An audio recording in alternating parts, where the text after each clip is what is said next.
حضور صلی اللہ علیہ وسلم جب مکہ کو فتح کر چکے تو آپ صلی اللہ علیہ وسلم کوہ صفا پر چڑھے اور آپ صلی اللہ علیہ وسلم نے لوگوں میں خطبہ دیا اور آپ صلی اللہ علیہ وسلم نے جو انہوں نے ظلم کیے تھے وہ ان کے ظلموں کو گنوایا.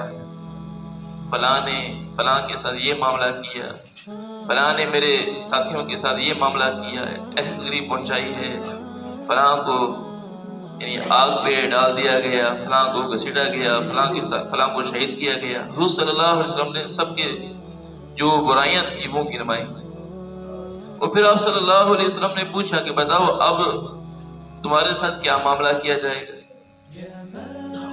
اب سب لوگ پریشان ہو گئے کہ اب تو ہمارے ساتھ یہی معاملہ ہونا ہے کہ ظاہر سی بات ہے کہ ہم نے تو اتنی تکلیفیں پہنچائی ہیں تو ظاہر سی بات ہے کہ ہمارے ساتھ معاملہ تو یہ ہونا چاہیے کہ ہمیں قتل کر دیا جائے. تو حضور صلی اللہ علیہ وسلم نے ارشاد فرمایا کہ آج کے دن تمہارے اوپر کوئی بوجھ کوئی وبا نہیں ہے. اور حضور صلی اللہ علیہ وسلم نے وہی ارشاد فرمایا جو حضرت یوسف علیہ السلام نے اپنے بھائیوں سے ارشاد فرمایا تھا کہ آج تمہارے لیے معافی ہے، تمہارے اوپر کوئی بوجھ نہیں ہے. حضور صلی اللہ علیہ وسلم نے ان کو یہی فرمایا کہ تمہارے اوپر آج کے دن کوئی بوجھ نہیں. حالانکہ تکلیفیں پہنچانے میں اتنا آگے تھے کہ صفوان ابن امیہ یہ وہ شخص تھا جو مسلمانوں کو تکلیف پہنچانے کے لیے، مسلمانوں کو نقصان پہنچانے کے لیے، مسلمانوں کے خلاف جنگ لڑنے کے لیے کافروں کو اسلحہ مہیا کیا کرتا ہے. حبار ابن اسود یہ وہ شخص تھا جس نے حضور صلی اللہ علیہ وسلم کی صاحبزادی حضرت زینب رضی اللہ تعالیٰ عنہا جب وہ ہجرت کر رہی تھی تو ان کو اونٹ سے نیچے گرا دیا تھا، ٹانگ سے کھینچ کر نیچے گرا دیا تھا، جس کی وجہ سے وہ بیمار بھی ہوئی تھی اور اسی مرض میں ہی ان کا انتقال ہوا تھا. اتنی بڑی تکلیف پہنچانے والا حضرت اکرمہ رضی اللہ تعالیٰ عنہ جو ابو جہل کے بیٹے، اب یہ یعنی اتنا ابو جہل مسلمانوں کو تکلیف پہنچانے میں آگے تو یہ بھی وہاں سے بھاگے ہیں. حضرت وحشی ابن حرب رضی اللہ تعالیٰ عنہ، حضرت حمزہ رضی اللہ تعالیٰ عنہ کو شہید کرنے والے، یہ بھی وہاں سے بھاگے ہوئے. تو اب ظاہری طور پر نظر یہی آ رہا تھا کہ ان سب کو ہی قتل کر دیا جائے. لیکن اللہ تبارک و تعالیٰ نے اللہ کے حبیب صلی اللہ علیہ وسلم کے اخلاق کریمہ کو ظاہر فرمانا تھا کہ آپ صلی اللہ علیہ وسلم کتنے عظیم اخلاق ہیں، کتنے کریم اخلاق والے ہیں. آپ صلی اللہ علیہ وسلم سب کو معاف فرما رہے ہیں. حضرت ام حکیم رضی اللہ تعالیٰ عنہ جو حضرت اکرمہ رضی اللہ تعالیٰ عنہ کی بیوی تھی، تو انہوں نے کہا حضور صلی اللہ علیہ وسلم سے کیا آپ نے اکرمہ کو بھی معاف کر دیا کہ وہ تو مسلمانوں کو تکلیف پہنچانے میں بڑھ چڑھ کر حصہ لینے والے تھے، کیا آپ نے ان کو بھی معاف فرما دیا؟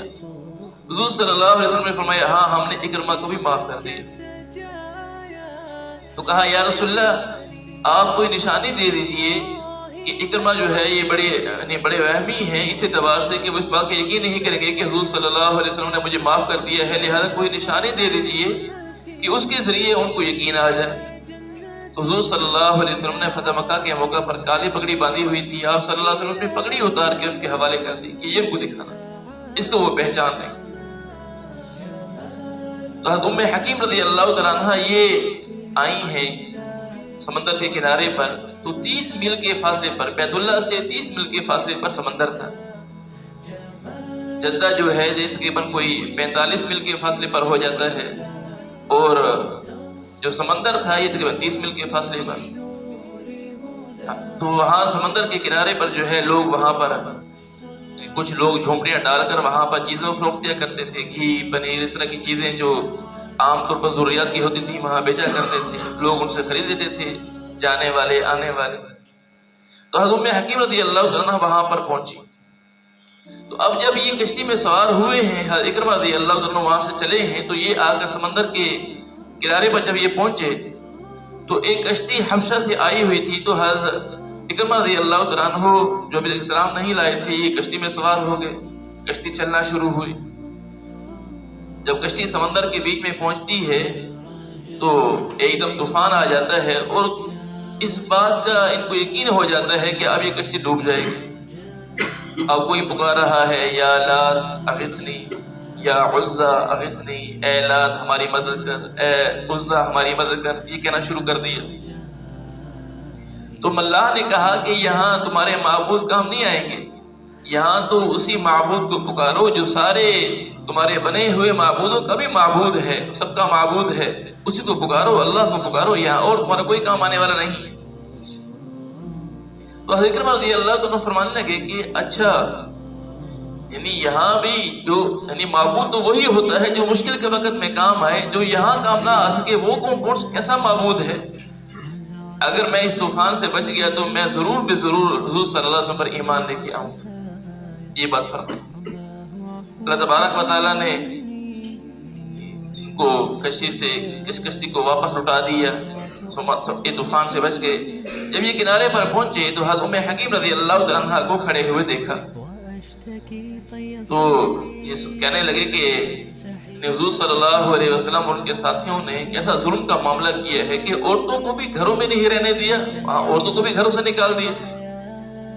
جب یہ کشتی سے اترے تو ان سے پوچھا کہ آپ یہاں کیسے کھڑی ہوئی ہیں؟ تو انہوں نے بتایا کہ حضور صلی اللہ علیہ وسلم نے تمہیں امن دیا ہے اور امن کے طور میں یقین دہانی کے لیے اپنی پگڑی عطا فرمائی۔